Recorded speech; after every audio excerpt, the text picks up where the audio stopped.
Hey. I'm sick, as I've mentioned many times before. It's I have to burp. 8:50 p.m. Wednesday, May 10th. Actually, I just realized a year ago was the last day of the birthright trip, which was so fun. But so basically, yesterday, um, at night, I think at night or in the morning, Israel shot at like 3 terrorists, but in doing so, it killed, I think, 7 to 10 other people. Unfortunately, when you look at online, the innocent people who died, there's like a 4-year-old and a 5-year-old, which is horrible. And I didn't even want to look at that article because it was like you could see the photo of those children. Initially, in my mind, they just wanted to target the terrorists, but they know that, sometimes it's completely accurate, they don't hit anybody else except for the terrorist, but sometimes they don't, unfortunately. So because of that, so that was in Gaza, or Gaza, I don't know. My dad says Gaza, so that was there. And that's about, I don't know, maybe 30 minutes to an hour from here, but I don't think it's an hour. But there's really no way to check on the internet because there's just no, you're not supposed to drive there. There's no routes there, regardless. But because of that, they're striking back, so they're gonna send rockets and bombs over to us. And so my dad's parents and family, my cousins and my aunt, they live not in the south, but it's technically central and south, which is right near where that place is. And then, so obviously that means that they're gonna retaliate to where we live. And so yesterday we were just anticipating it the whole day. I didn't leave. And we thought it was gonna come at night, and so I was prepared at night to be waken up by this traumatizing sound and run to a bomb shelter. But that didn't happen. But I did wake up, I think at 6 in the morning. I don't know, but I think it was 6. I don't know. And I did hear a rocket somewhere out there. But today, at least, anywhere between 200 and 300 rockets were shot here. I don't know if anybody died. I've seen photos of homes destroyed. But all I've heard outside of my window was boom, but it wasn't the loud ones that hurt your ears or take your hearing away, because it wasn't in my city yet. So yeah, to be completely honest, the only time I've dealt with this was when I was a baby, when I didn't remember anything. This is my actual first time in it, My grandma said that they didn't have this for a year. I was doesn't this happen to you every month? She's no, not this, where it's you're not allowed to leave your house because you're not trying to get killed on the street by a bomb. So that's been yesterday and today. I'm just waiting for it to be over. Can you just bomb us already so I can get back to my life again, we hit your side, hit our side, move on so I can get back to my vacation, which is it's super annoying and ignorant to say,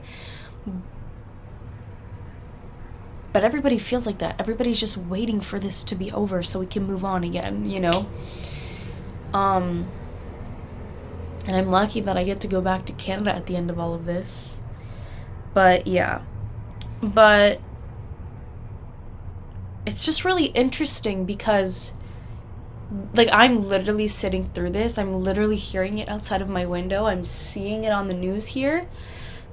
But then I go on Google to search up the outlets, and, like, literally no outlet is really saying anything. And if they are, they're not talking about us. They're talking about their side. And I've always known that the media will only show specific things. Like the media will only target towards one group, whether that be when you're in North America, they only want to talk about, like, very liberal things, or when you're in Russia, they'll never put Ukraine in a positive light or anything. But, like, I'm here, and I still don't see anything on the internet. Like, it's not like the government is, like, blocking anything. No, it's not like that here. But I'm literally online, and I literally see nothing. Like people around the world probably, I mean, this happens all the time, but it just proves, like, nobody knows what happens on this side. Like, nobody ever sees it, which is a problem, because, like, that's what leads to misinformation about a war and a conflict that is so complicated that I don't understand why anyone would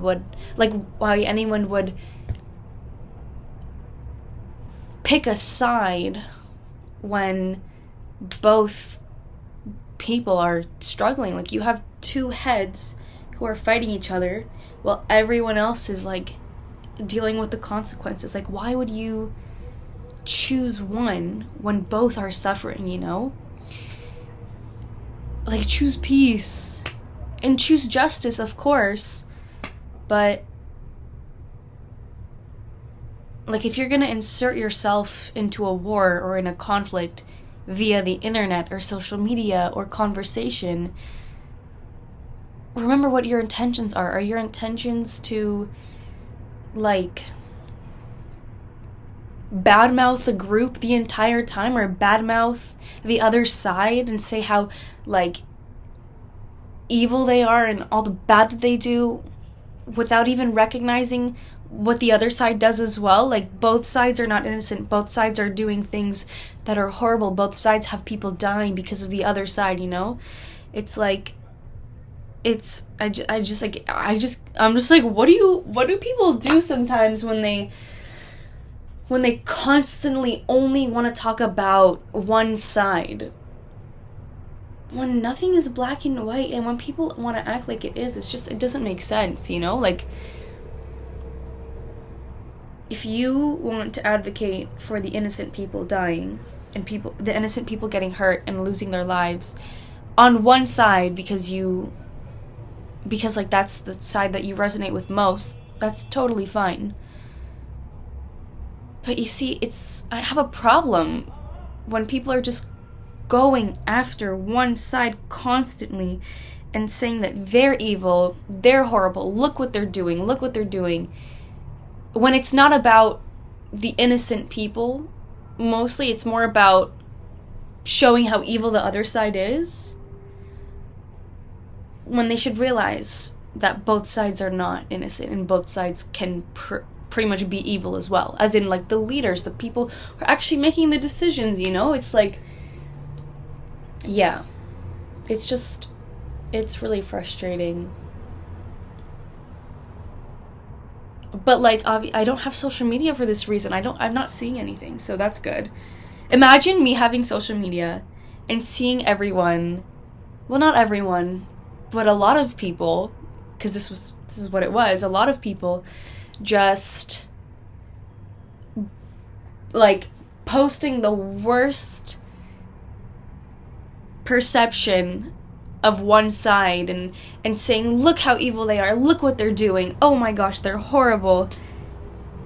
Imagine me seeing this while also, like, hearing bombs outside of my window and, like, being scared for this house and for myself, you know? Like, imagine that. Like, no, that's why I don't have social media. And that's why, please, nobody convince me to get back on Instagram, because I know everybody always wants me to get back on there. But I can't do that. I can't do that because I can't see that stuff while living through it. Imagine like me going on my phone and seeing like, look at the house that they just destroyed, they're evil, while I'm literally hearing houses destroyed on our side as well, you know? So I don't know, this is just like a I don't have the energy to really rant or really say anything because I'm quite anxious and I'm quite uncomfortable because I'm hearing rockets outside of my house. But I'm only just saying this because I just think it's important to remember what your actual goal is and what you're actually trying to say. Because if you're actually trying to advocate for justice for innocent people, focus on that and not talking about how evil one side is and look at all the things that they do. Like, pick a side. You either focus on evil or you focus on justice. And that means that, you know, if you want to advocate and you want to be one of those people who like post politics on social media, which I literally don't like that at all, but it's obviously do whatever you want, then like I post links on how to help them and post ways to donate, and you know, but don't post just to be like, look how evil they are, you know, because both are evil. Both are evil. And when I say both are evil, I mean both leaders and people in power who are actually doing the things are causing harm on both sides, you know? That is my quick talk on that. I don't know. It's bringing a lot up for me because like you may or may not like I used to do this a lot in the 10th and the 11th, more so it was the 12th grade, around this time. 2 years ago I deleted social media because around this time there was a war going on, it was a bad war here, and I was just like constantly fighting people in my DMs, like constantly, like anyone that I would see I would fight, because I was just like, I don't want to stay silent, like I'm just gonna like, but you don't even know the whole story. I was mostly fighting like the people that have even nothing to do with this, like they live in Canada, they've never left Ontario, they see what's happening on social media and they want to speak on it because they think they're educated on it just because they've seen a couple posts on it. I'm sorry. Do you go into an exam? Do you go into something where you like show your knowledge after like 2 lessons? No, you go into the exam after an entire semester of constant studying. So don't look at a couple posts and think, I know about this. Boom. No, because there's someone like me who's gonna see that and who's gonna go after you. But I couldn't do that anymore. But like, I stopped that completely. I stopped engaging in those conversations. And then I let myself engage in a different type of version of this conversation, in a conversation where I trust the person because I know that they're very smart, and I know that they're a critical thinker, and I know that they're smart enough and like detached enough to not see me any differently, and their intentions were, well, this person was saying that it's important to have these conversations because if nobody wants to talk about it, how's anything gonna get solved? Which is true, because like I mean, it's like, if both sides, like, properly sat down and conversed every day to find a solution, we probably wouldn't be in this situation anymore. So I thought, like, like, let me do the UN's work for them outside of the Middle East. Fine. But I'm not capable of detaching myself. I'm like a very sensitive person, and I have a very hard time detaching myself from these talks. And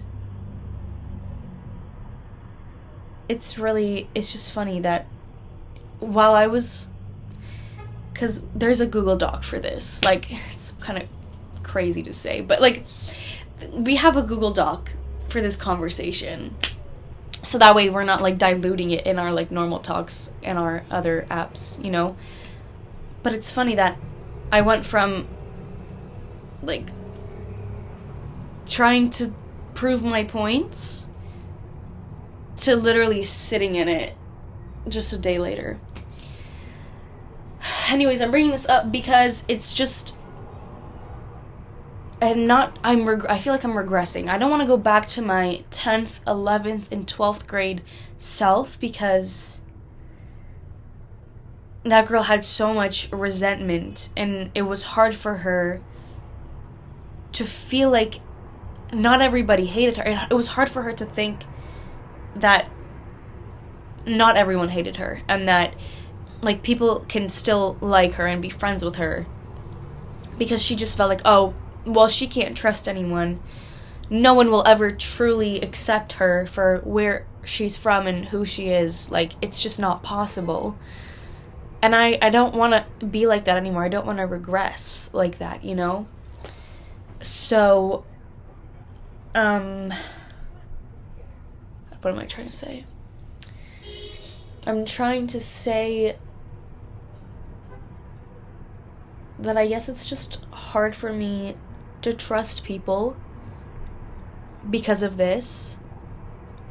Because I like, today was the biggest example of how the media warps everything. The media only shows one side of a story constantly. It'll only ever show one side of the story.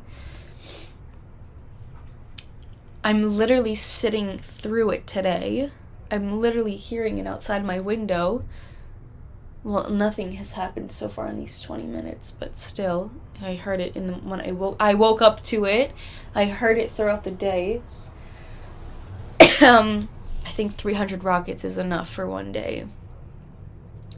But I'm literally sitting through it, and I see maybe 3 news outlets talking about it, and only 2 of them are mentioning, like, our side without being like, well, they deserve it because this is what they did. Like, at the end of the day, this is about innocent people who are getting killed, and you shouldn't choose sides on whose innocent people are more worthy of activism or something. I don't know. That's just how I feel. But anyways, yeah, it's just hard to trust. But I'm also someone who has such a warped perception on friendships. Like, I really have trouble in a lot of my friendships. I have so many friends, and I love all of them, and I'm so grateful to have so many great friends.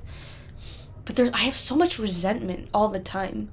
Like, I don't know how to communicate with my friends. If they make me mad, if they do something wrong, I will never communicate that. And I feel like nobody... Like, I have these problems where I just feel like nobody gets me, and like, nobody will understand me. Like, you think you know me, but you don't know me. And I feel like people will say things, and I'll be like, I don't believe you. Like, I don't believe you. And I have so much resentment, and, like, I'm insecure in that. Like, I'm an insecure person when it comes to my friendships and relationships, because I feel like I'm being made to hate myself, which is kind of dramatic, but hear me out. I feel like I'm being made to hate myself. I feel like I'm being made to hate where I'm from, because all I ever see is people talking negatively of where I'm from in such an unsophisticated way. Like I said, figure out what you want to say. Do you want to advocate for innocent people, or do you want to only talk negatively of a side that, first of all, you probably don't know anyone from but me, and you've never been, and you've never seen, and you don't know what it's actually like, because the media will never show you, because I'm literally seeing that the media's not saying anything about what's happening here. So I feel like I'm being made to hate myself and hate where I'm from and hate my people, and I don't want that. But when you're only ever seeing your place of origin in a negative light, it's like you don't even know who you are, because like I was born here, but I wasn't raised here. And I lived in Canada, but I didn't have a community. And like I just don't feel like I belong anywhere. And I don't feel like I'm being made to like any place that I'm from. And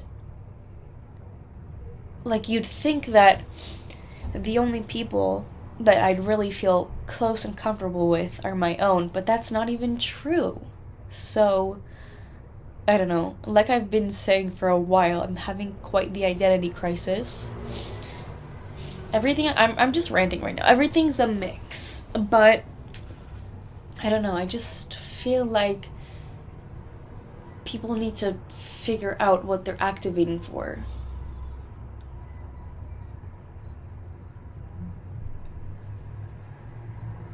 Because it's making me hate myself. And I don't want to do that. I've spent many years doing that in other ways, but whatever.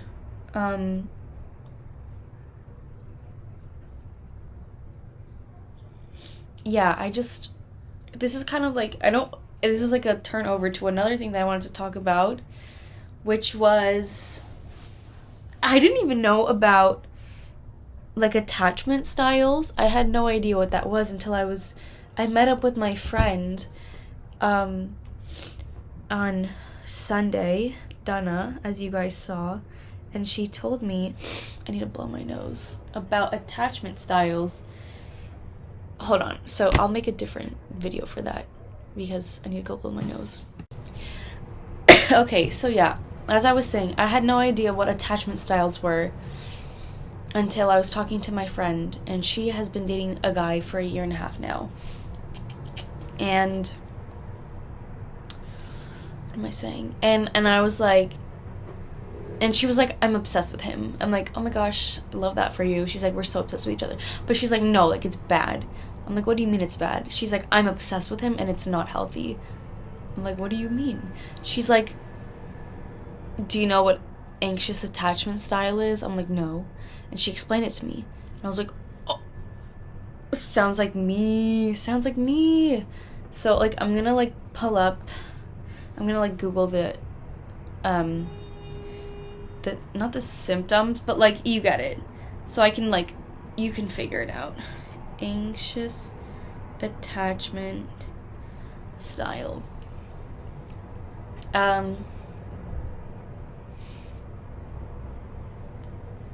Difficulty setting boundaries, feeling like you're unworthy of love, feeling dependent on others, frequent need for validation, intense emotional discomfort, or avoidance of being alone. What else is there? Tendency to act or feel jealous, difficulty trusting others, sensitivity to changes in how others feel, speak, or behave, tolerating unhealthy behaviors in relationships, people-pleasing tendencies. And then, so examples would be like frequently checking social media for information, feeling suspicious when everything is calm, going along with whatever your friends want to do even if you don't feel like it, overextending yourself, having a hard time saying no, repeatedly asking your partner if they find you attractive. Whatever. It's basically like someone like me. And in the way I experience it is like, and this is like with some of my friends too that I've experienced this, but it's more so with my crushes. Like, I get obsessed with them and I wait by the phone for their texts, and if they seem even a little bit off, like they had a bad day, I'm like, well, that's it, they hate me, that's it. Or if they don't text me back within a couple of hours, I'm like, they hate me. Yes, they hate me, and I'm upset and I'm uncomfortable and all these things, and like, just, I was just watching so many YouTube videos and I'm like, oh my gosh, this is me. And they're all like saying that it stems from what happens in your childhood. And so, like, I guess because, well, one of my parents was very moody, and you never knew how they were going to react or what they were going to feel like that day. Like, it was almost like walking around in eggshells, because like one second they'd be happy and the next second they'd yell at you. And so the love was never stable. Let me find a little bit more of a clear definition on that.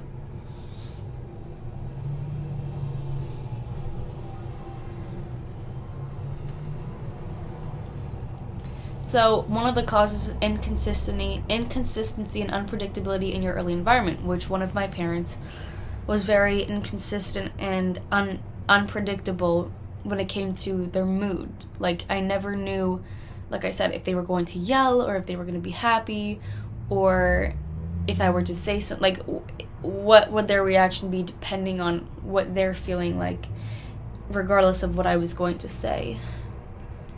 What else?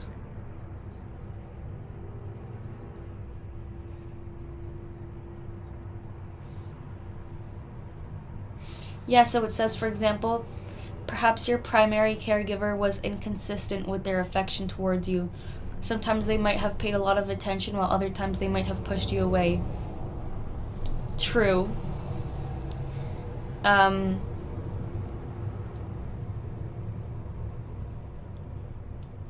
You might have developed a sense that your caregiver's emotional state and mood were your responsibility, and you had to make extraordinary efforts to make them happy or get love in return.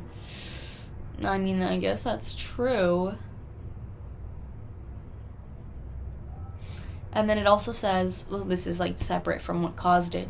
Those with an anxious attachment style can sabotage their relationships with questions and concerns about small details instead of being present in the moment and enjoying their relationships. So basically, the way I've always experienced it, basically what I've discovered is that, like I've said, my perception of friendships is very off, because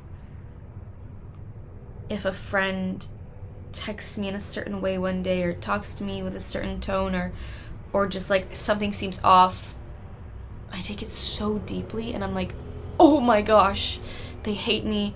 But in feeling like they hate me, I just feel like I need to like go after them and be like, you know, like, and I see myself doing that in a way where it's like, if I feel like a friend is a little bit off, I'm like, and I even like take offense to it. Like, let's say they snap at me, or they just have some kind of like a rude tone or dry text or whatever, something, and I take offense to it,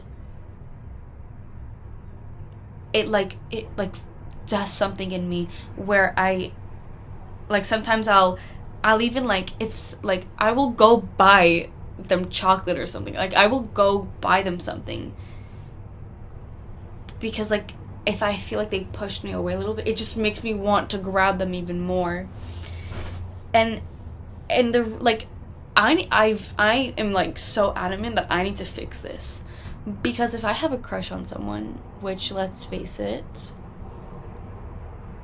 I guess I do, I can't even think about that right now. I'm not even thinking about that right now.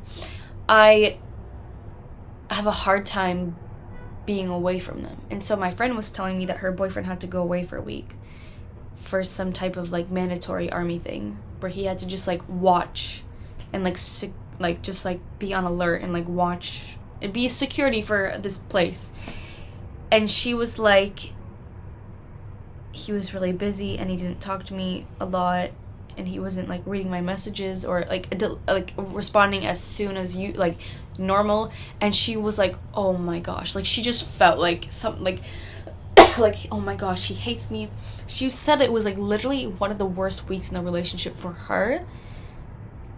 And in like as an outsider, you may think like, bro, he like left for like a mandatory work thing, like, and he was busy, that's why he didn't respond. But in her mind, and I get it though, because it's like you feel like, oh my gosh, that's it, like they don't love me anymore. I've definitely felt that, and I don't want to feel that ever. I don't want. It's wrong. It's unhealthy. It's not normal. And because I'm going to be away from my supposed crush for May, June, July, August, for 4 months. That's like a lot of time. I'm not trying to be depressed and sad that I can't be around them. Like, I need to detach myself from them. Like I really need to do that. I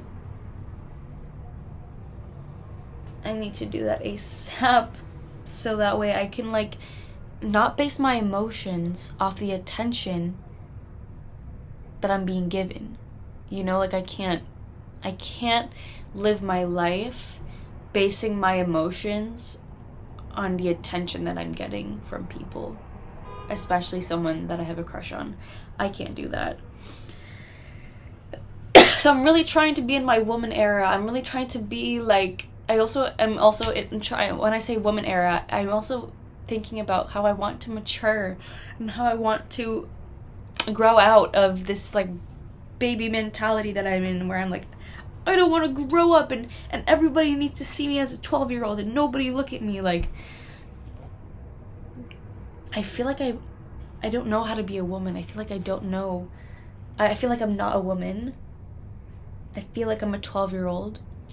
I'm this like moody 12-year-old, this 7th grader. I feel like there's no difference between me and my 7th grade self. And yet, like, I say that I want to be a woman and I want to grow up, but first of all, I don't even know what that means, and second of all, I don't know if I am doing anything for that. Like, honestly, like, I just feel like being a woman is like, for me, would be dressing more maturely and not wearing like these little necklaces or like these t-shirts and these like 12-year-old, 14-year-old skirts from Hollister. But I don't want to change my style. Like, I don't want to like wear what adults wear. I don't want to wear like RW and Co. or like like the women's section of a store, you know? Like, I don't want that. And I also feel like a woman is someone who has a man and is like intimate with someone and like, you know, like that. I feel like that's what woman stuff is, but I don't want that. And I also don't want to think that to become a woman you have to be with a man. Like, that doesn't make any sense. But I don't know, like, I feel like I want to grow up, but I don't know what it means, you know? Like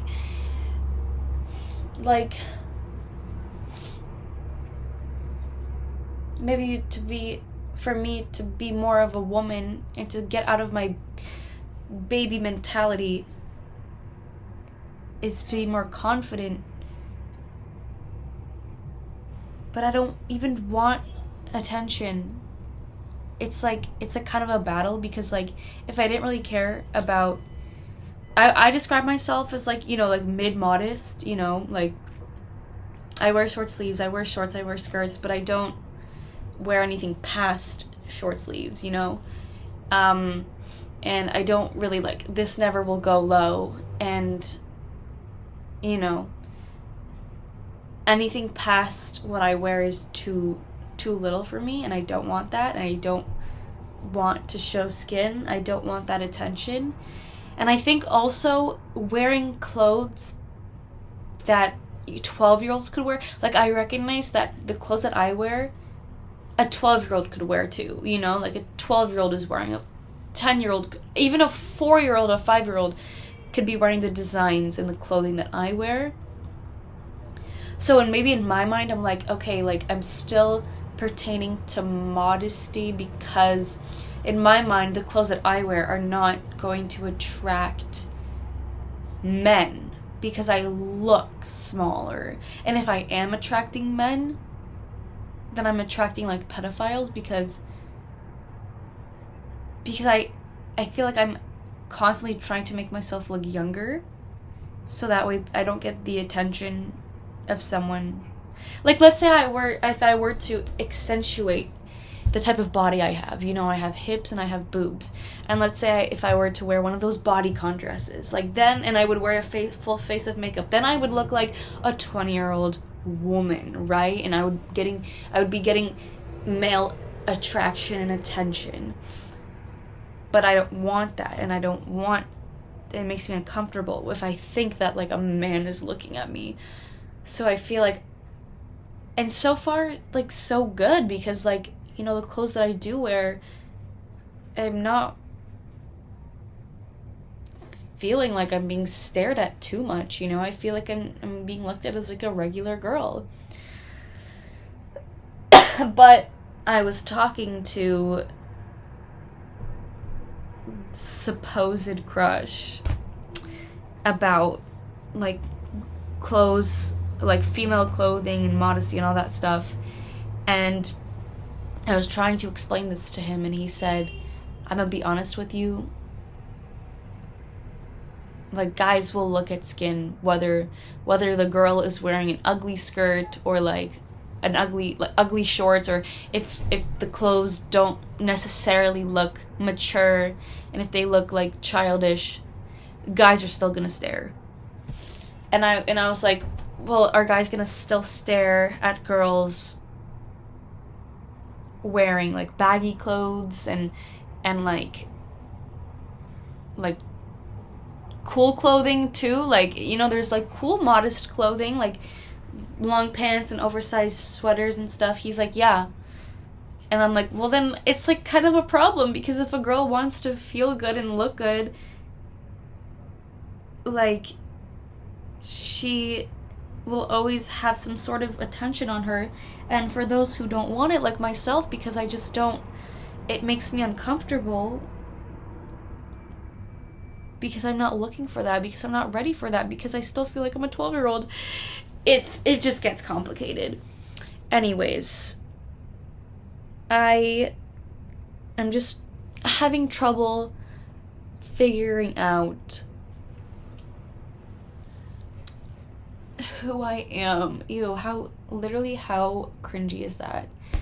But yeah, I'm definitely having an identity crisis, but not, like, a big one, like, because surprisingly, for the first time in my life, I feel like all of it is internal. Who texted me?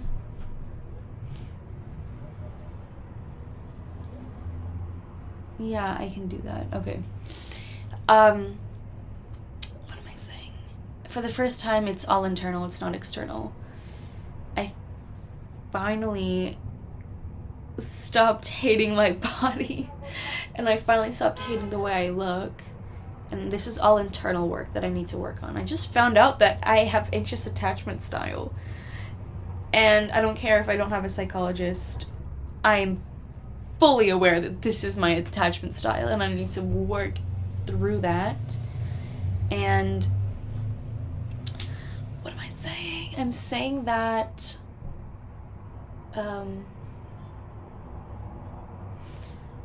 yes, for the first time, it's all internal. Trying to figure out what to believe, who to trust, what to feel, how to feel stable, how to not let other people's attention affect my emotions. Yeah, I don't know. I feel like I have more to say, but I don't want this to be too long.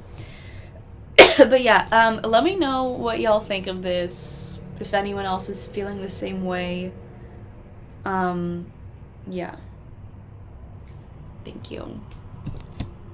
I also want to mention one more thing, that when it comes to resentment, I just feel like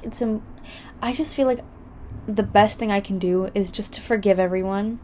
Like, literally, the nighttime prayer for Jews, the opening sentence is like, I hereby forgive anyone who's wronged me today, whether, like, how does it go? Whether deliberately or not. Like, I don't know. It, like, I'll pull it up. It's,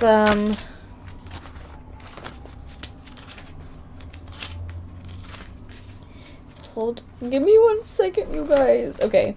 I hereby forgive anyone who has angered or provoked me or sinned against me, physically or financially, or by failing to give me due respect, or in any other matter relating to me involuntarily or willingly, inadvertently or deliberately, whether in word or deed, let no one incur punishment because of me.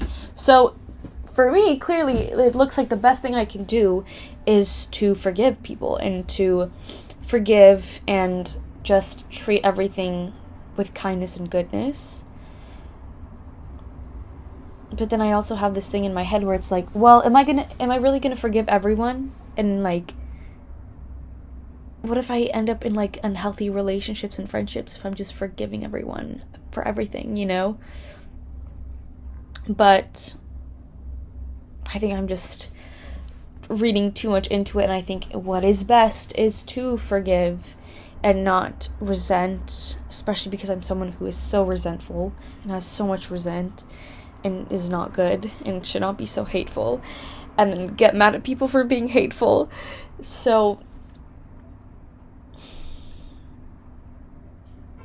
a part of my journey right now is also trying to learn to be happier through forgiveness and goodness, and just not letting every little thing make me hateful. Yeah, I don't know. Just, like, not, like, if I feel like someone is, like, not doing it right for me right now, like, oh my gosh, like, no, this is a bad friend, like, hold on.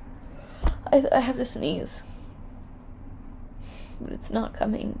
Anyways, I'll just blow my nose in the meantime.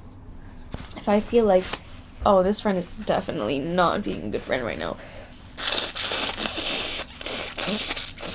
I guess what I should be doing, the more mature thing to do, is just to forgive, you know? I don't know, let me know your thoughts on that as well. Please, let me know. Thanks.